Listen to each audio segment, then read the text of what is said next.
Ila tu shida niko nayo bado. Siku hizi nimesema mpaka nikazoea.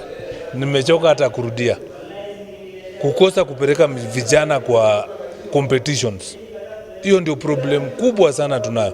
Equipment kidogo tuko nazo hata kama si mzuri. Lakini lack of competing na wale watu wengine wanafanya mazoezi ndio inafanya tusionekane hata. Kwa sababu I believe kuna talent Meru. Ingekuwa kuna vile tunaweza saidika pia huko kwa serikali. Tunahitaji hizo skipping rope, hadi ring ikiwezekana pia. Juu pia kukuwa na ile ring utazoea kupanda hapo juu. Ikuwa hata ukienda game, wewe si nervous vile, unaweza tu jaribu ufanye kitu ya maana. Natakanga kuwa the best boxer. Yaani nitambulike kama msichana, nivuke hata boda hivyo. Najua hawa ni wanaume so wananieka pia moral.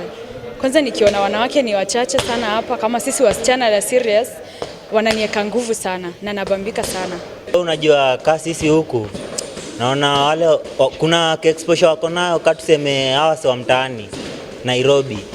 Unajua wao kuna hiyo sparring wanapata saa yote, unapata wao wanatoka Kibira, wengine wanatoka Kayole, wengine wanatoka wapi, wanafanya sparring mingi, wanapatana watu tofauti.